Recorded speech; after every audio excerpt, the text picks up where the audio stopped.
This is a battlefront. A battlefront like no other in the long history of mankind's wars. This is an air front.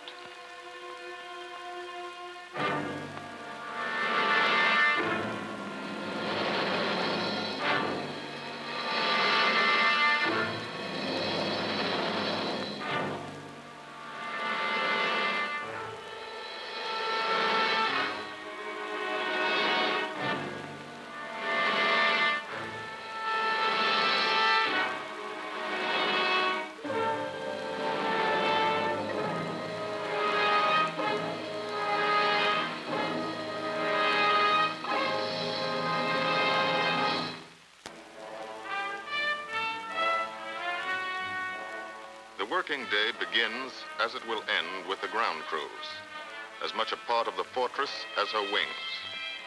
If you're a mechanic, you've got your own bomber. You get attached to it. But you know when your ship goes out on a mission, you may never see it again. So you do your work as well as it can be done, perfectly. Because you wouldn't want anything to go wrong that would be your fault.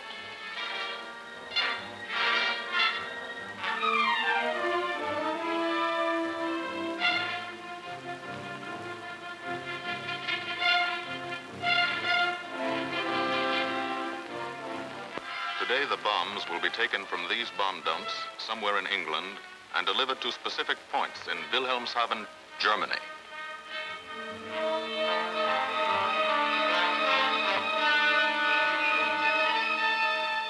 To deliver them is the job of the 8th Bomber Command, just a hauling job, yet one of the most difficult and complicated of military operations.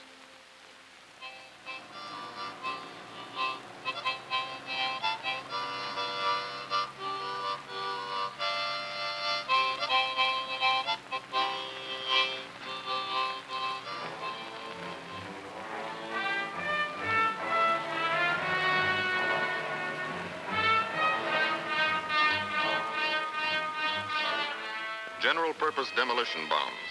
Impact velocity as high as 750 miles an hour. Pierce 5 inches of armor plate. Destroy a factory. Briefing at 0800. Pilots, bombardiers, and navigators take their places. The group commander, Colonel Stanley Ray, steps up to the target map, and for the first time, you learn where you're going. Sometimes your face turns white when you find out. Sometimes the feeling you won't come back tightens your insides. Not so long ago, you were sitting like this in a college or high school classroom, not listening too hard, perhaps even a little sleepy. But you listen here. And as you listen, you don't have time to think of yourself. Fear fades. You concentrate on the mission. Type of formation, assembly point, 0 hour, route to target, weather, enemy fighters, enemy flak. Route back home. If forced down in enemy territory, destroy equipment. If taken prisoner, give no information. Name, rank, and serial number. That's all.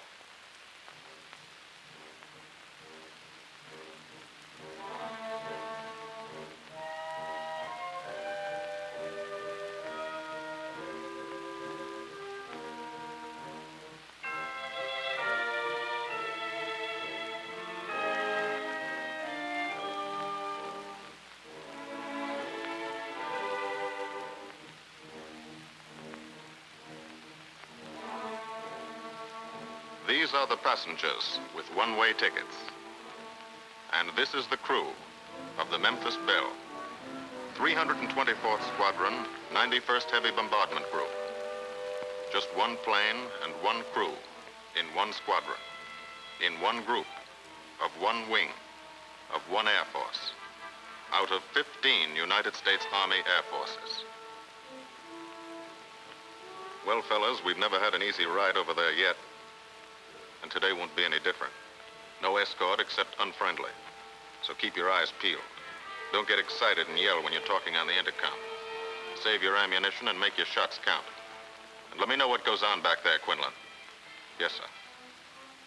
Stay on the ball, gang, and she'll bring us back like she's always done. Okay? Let's go.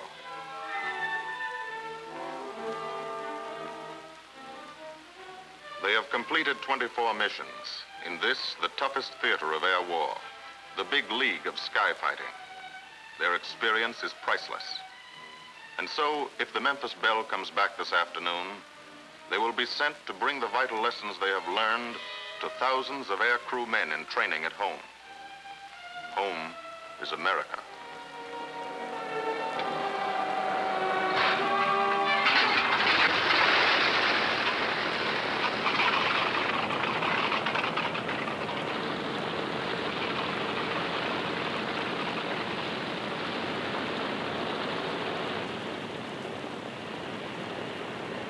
This is a battlefront, like no other in this or any war.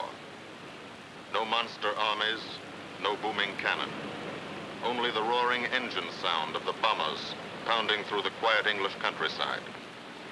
This is an air front.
Of the Memphis Belle leave the soil for the 25th time.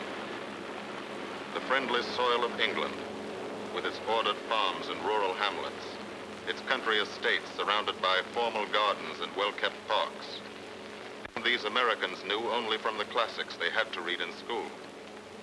The England of the towns and cities, whose people have defended their island's freedom for over 1,000 years. But today, their countryside has changed. Today, their island has been converted into a gigantic bomber field, a super aircraft carrier anchored off the shores of Fortress Europe, with hangars and machine shops, with hundreds of dispersal points, perimeter tracks, and concrete runways. This is England in its 5th year of war. And this is the new battlefront, the air front, from which we seek out the enemy. Not his infantry or his artillery, not his panzer divisions, but the greater menace, the industrial heart of his nation, the foundation on which the Nazi Empire and its armies stand, the power behind the German lust for conquest. The steel mills and refineries, shipyards and submarine pens, factories and munitions plants, pinpoints on the map of Europe which mean rubber, guns, ball bearings, shells, engines, planes, tanks, targets. Targets to be destroyed. And these are the destroyers, each with a belly full of bombs, and 10 men like the crew of the Memphis Belle. Pilot Captain Robert Morgan, industrial engineer from Asheville, North Carolina. He's flown this ship across the Atlantic. The other pilot, Captain Jim Verinis, business administration student at the University of Connecticut. Radio operator and gunner, Sergeant Bob Hansen, construction worker from Spokane, Washington. Navigator, Captain Chuck Layton, chemistry student at Ohio Wesleyan. Engineer and top turret gunner, Sergeant Harold Locke, from Green Bay, Wisconsin. Used to be a stevedore.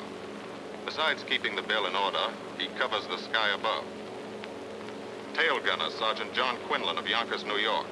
Clerked for a carpet company, but he quit December 8th, 1941. Ball turret gunner, Sergeant Cecil Scott. Firstman for a rubber company in Rahway, New Jersey. Pilot to crew, 10,000, put on oxygen. They're climbing higher now, 300 feet a minute. The strain on the planes and on the men is mounting. The rest of the crew, Bombardier Captain Vincent Evans, operated a fleet of trucks in Fort Worth, Texas. Waist gunners, on the right, Sergeant Bill Winchell, chemist for a paint company in Chicago. And on the left, Sergeant Tony Nastal, used to repair washing machines in Detroit when he was a kid. Now he's 19 and has 2 Nazi fighters, confirmed.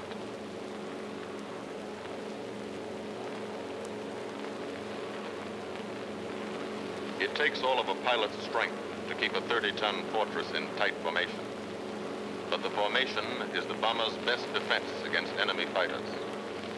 The planes are deployed to uncover every gun, stepped up and down, echelon to the right and left, arranged to overcome the danger of gunners firing into friendly ships, arranged so concentrated cones of fire from the caliber 50 machine guns cover the sky for 1,000 yards in every direction.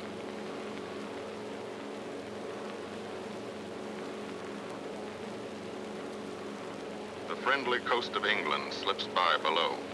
It doesn't look like much now, but in a few hours when you come back, if you come back, this will be the most beautiful view in the world. Higher and higher, climbing to reach your best operational altitude, 25,000 feet, 5 miles straight up. So high you can't be seen from the ground with the naked eye. So high that after 1 minute without oxygen, you lose consciousness.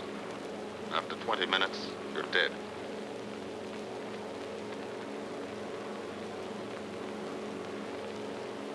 From now to the target, you go about your routine duties, plot your course, check your equipment, and wait, and think.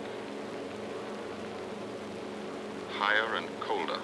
Temperature, 40 degrees, below zero. Take off your glove and you lose some fingers. You look out at the strange world beyond, reflections in plexiglass, like nothing you ever saw before, outside of a dream.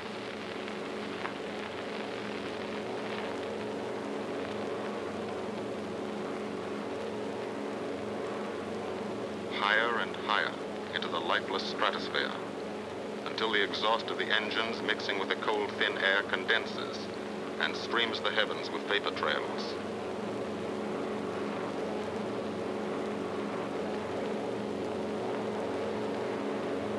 To the men in the ships, they're far from beautiful, for they point like beckoning fingers to the formation, signposts in the sky for the enemy to spot us.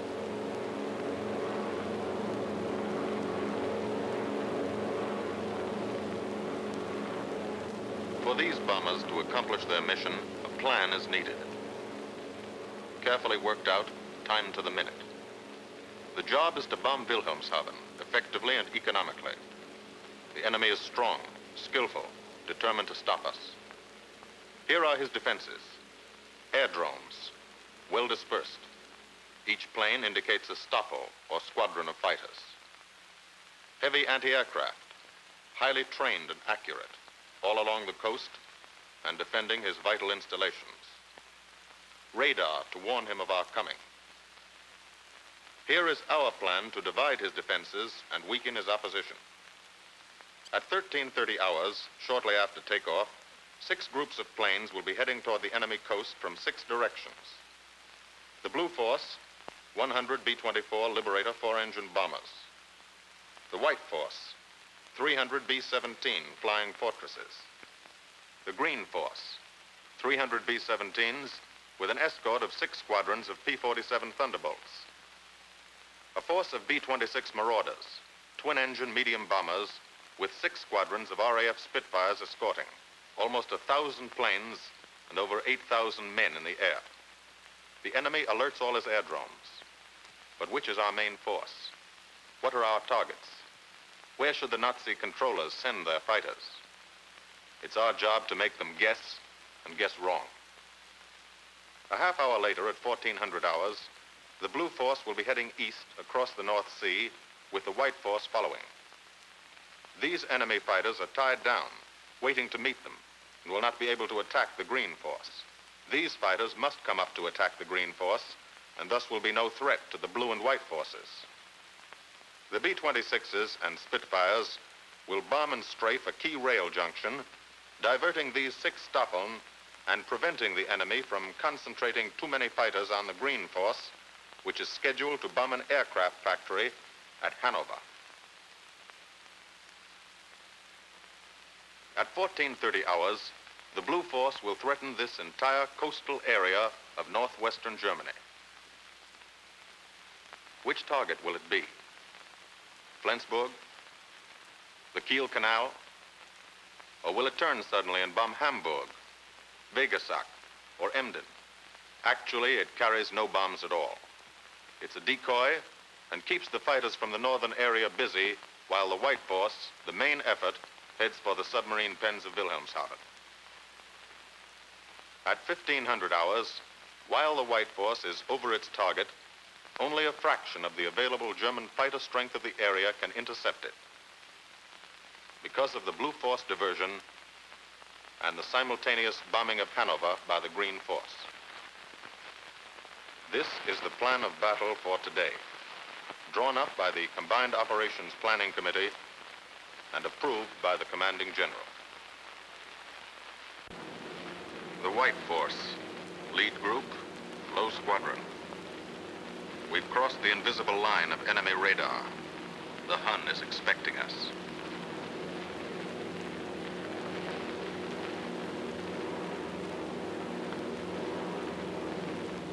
Steel helmets go on. Watchful eyes strain. Tight formations are held tighter still. Tense gunners more alert because here it comes. The enemy coast. From up here, it looks the same as any other. Houses, roads, green fields, factories, waterways. But they are the houses and fields of those who invade and oppress. They are the factories and roads of the people who twice in one generation have flooded the world with suffering. Suffering in such quantity as the history of the human race has never known. Brought torment and anguish into countless American homes.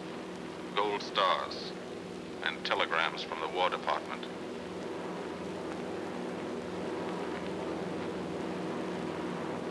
The first flak, just harmless-looking, silent puffs of smoke. Only each puff is a shell exploding, throwing shrapnel around the sky. Exactly the range, accurate flak by radio prediction. 5 miles down, Nazi anti-aircraft batteries have calculated the altitude, speed, and course. Where will the next one hit? You try not to be there.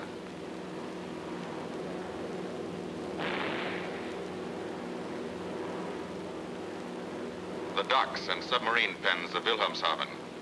Approach to the target starts. No smoke screen can protect it.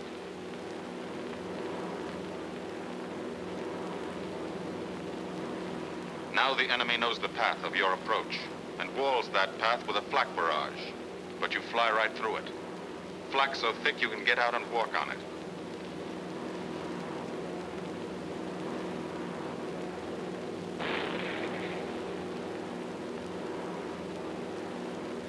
Morgan changes course every 15 seconds. Evasive action to confuse the flak batteries. Bomb sight set for correct altitude and speed. Bomb bay doors open. The bombing run begins. Pilot to bombardier. Okay, Vin, you've got it. Now Evans flies the Memphis Belle, controlling it through the bomb sight. And now we are most vulnerable. Commit committed to our bombing run, we can't dodge flak or fighters. Here's the first.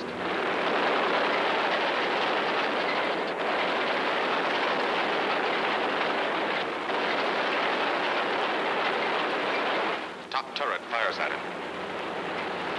Evans must ignore the battle. Crosshairs lined up on target.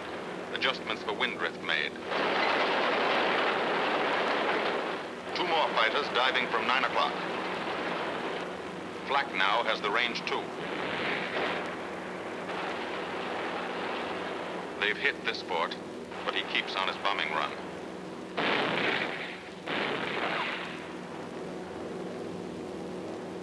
As lead bombardier, Evans's aim must be good. Every other ship in the group will drop its bombs when he drops his. Now, one pointer on the bomb site moves toward another stationary pointer. The instant they touch, bombs will release.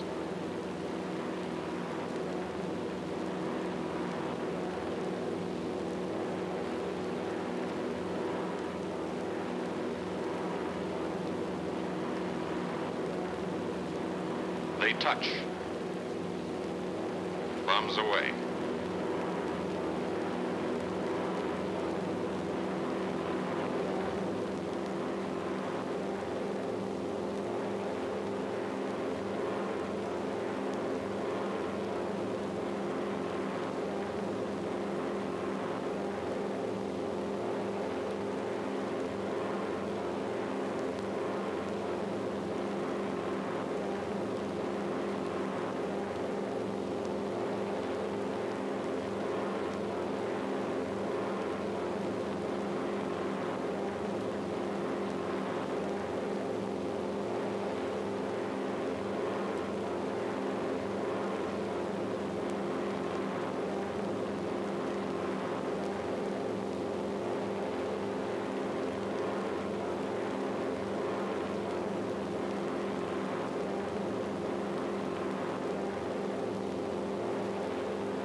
The first half of the mission is over, the easy half. Now to get home.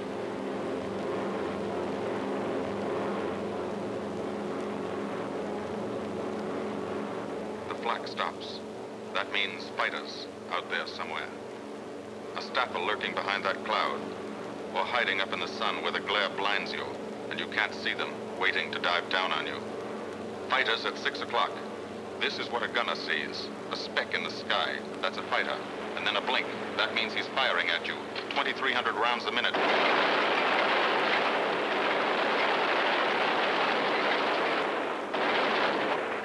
In a running battle, one of the most important instruments is the interphone. There's 4 of them. 1 o'clock high. They're coming around. Watch them. 2 fighters, 6 o'clock up, coming in. Diving out, Chief.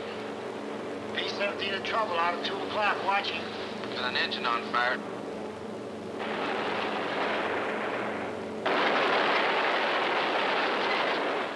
There's 2 more diving through the 94th. 3 planes, 9 o'clock, coming around. Keep your eye on them, boys. Coming around to 10. Watch them, Chuck. Keep your eyes open. Yeah. They're breaking at 11, breaking at 11. I got him. I got those 2 at 2 o'clock. Watch him, Scotty. I got my sights on him. Check that B-17, Chuck. 3 o'clock. Loader's smoking. Fighter at 10:30, coming around. Those 10:30 upper or lower?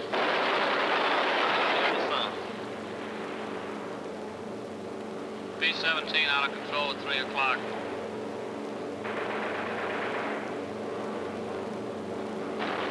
Come on, you guys, get out of that plane. Bail out. There's one. He come out of the bomb bay. Yeah, I see him. There's a tail gunner coming out. Watch out for fighters. Keep your eye on them, Bill. See any parachutes, Quinlan? 2 parachutes. Flak at 9 o'clock. 8 men still in that B-17. Come on. Get out of there. There's 3 more shoots. Flak, 11 o'clock. Fighters, 6 o'clock. ME-109 at 3 o'clock. Keep after him, Winchell. I see him. I'm on him. Come on, you.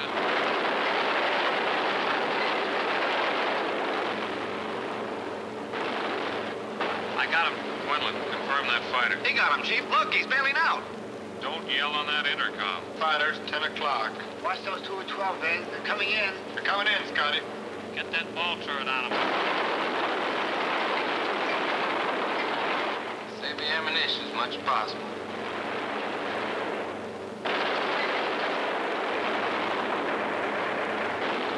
Watch that fighter coming in at 3 o'clock. He's coming in a half roll. Pull her up, Chief. Pull her up. Hurry.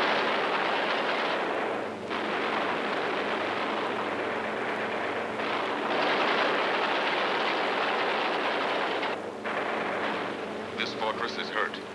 Engine on fire, losing airspeed and altitude.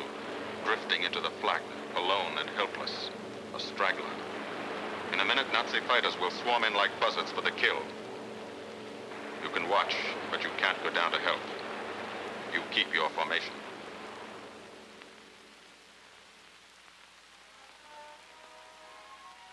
Here, too, the mission is being flown.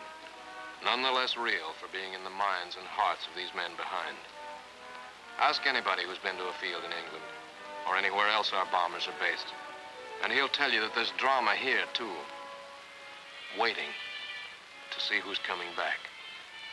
To watch them, you might not realize how tense these ground crews are.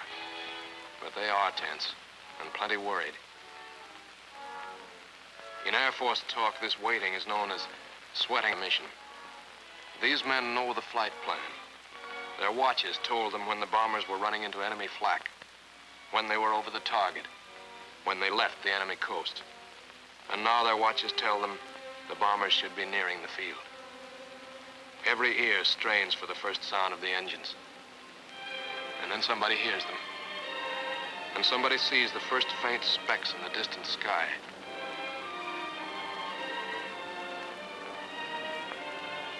Every face turns to see and count. The watchers try to read the numbers on the ships. These planes have priority to land first. The colored flares mean wounded aboard. In the hospital window, these watching men know what that means. They know what it feels like to lie on a bouncing fortress floor for hundreds of miles through the frozen stratosphere. In great pain, with the other men in your crew fighting to keep you alive until they hit the field. The field. Home. It'll be okay then, because there'll be medical care, the best, as soon as the wheels of your plane stop rolling.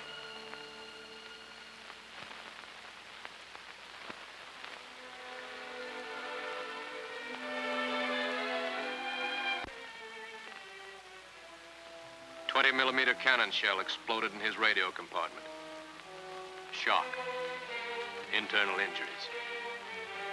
He'll be all right, though. Flak burst scattered flying shrapnel. He's full of steel splinters. This pilot's leg is not a pretty sight. Neither are the docks at Wilhelmshaven. These men will all get the Purple Heart. And this man, too, posthumously.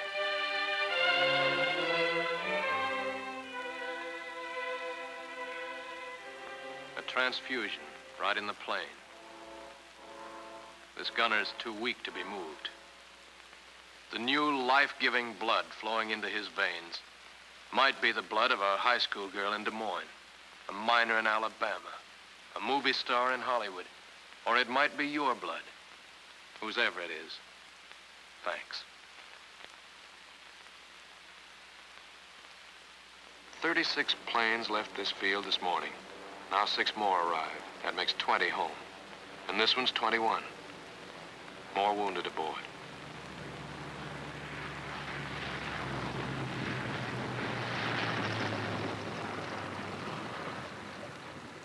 .22, coming in with his left inboard engine dead.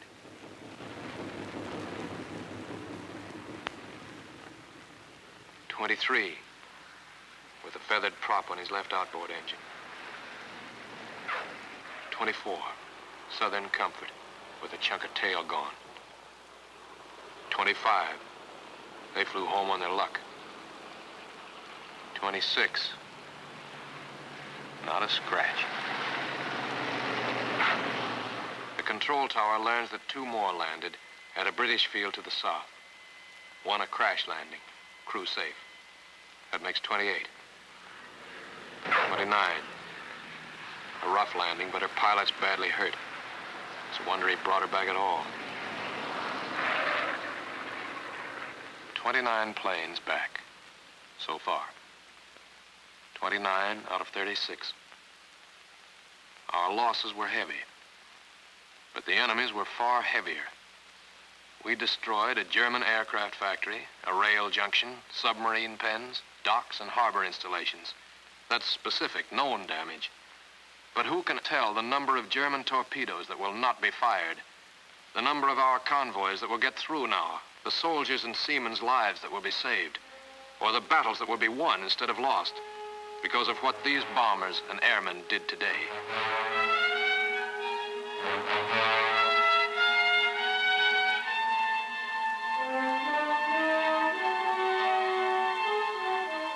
Pilot and tail gunner. They can laugh now. Fire on the inboard engine did this. Flames streaked back and burned the stabilizer, too. Another crew luck brought back.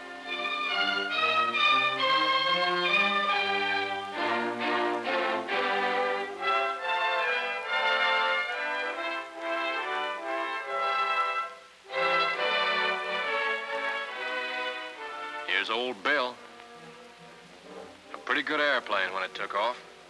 Lost its nose, lost its navigator, bombardier wounded, top turret gunner and pilot hit, hydraulic system shot out, no brakes, no flaps, but old Bill came back.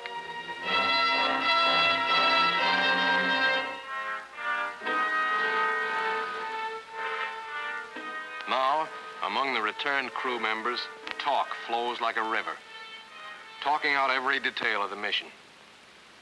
These are the faces of combat, faces of Americans who have watched their comrades die, faces that can never forget the enemy, and they're in no mood to have their picture taken.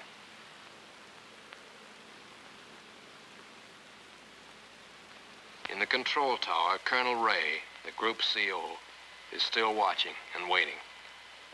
And then he spots the last flight. 3 more planes.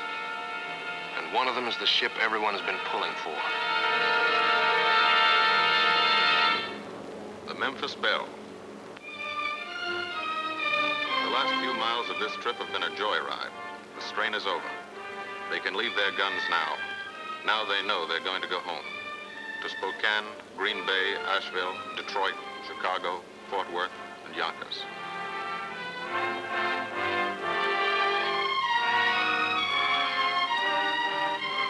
The Belle comes in for her landing. But first Morgan buzzes the field, cuts the grass with the giant fortress. It's against the rules, but this is a special occasion.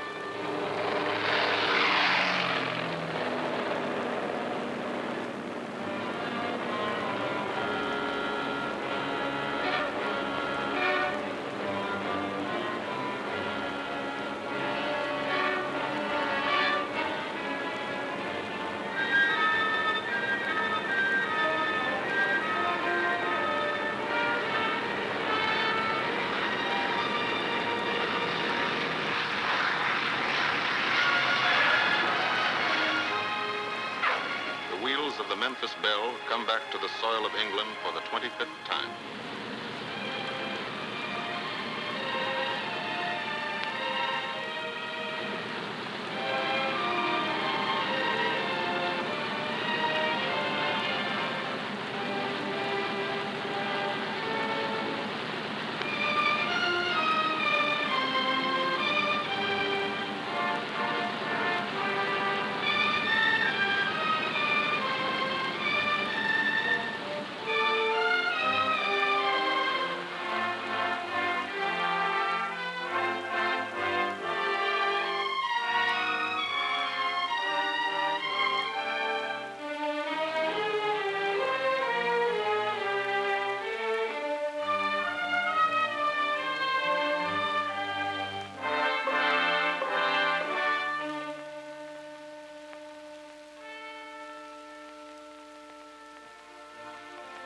This is a day they will never forget.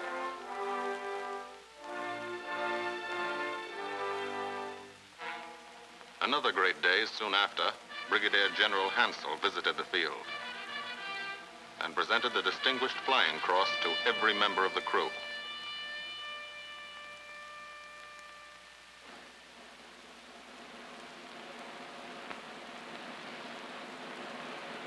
And then there was another day.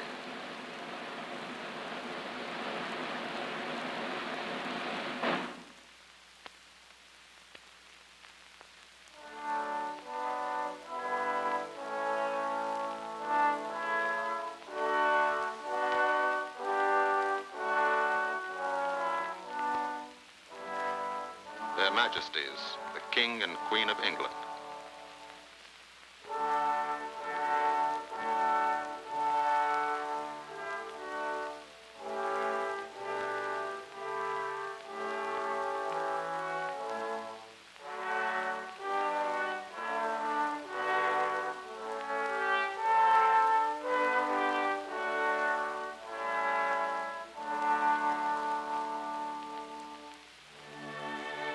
Johnny Quinlan never thought anything like this would happen to him when he left Yonkers.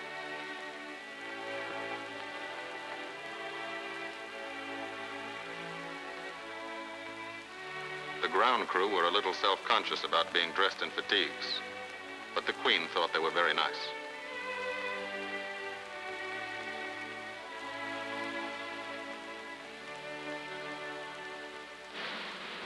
Finally, two more visitors came. General Acre, commanding the 8th Air Force, and General Devers, U.S. commander of the European Theater. The Belle crew received them in flying clothes, as General Acre read the order for their 26th and most important mission. Return to America to train new crews and to tell the people what we're doing here. To thank them for their help and support and tell them to keep it up so we can keep it up. So we can bomb the enemy again and again and again until he has had enough. And then we can all come home.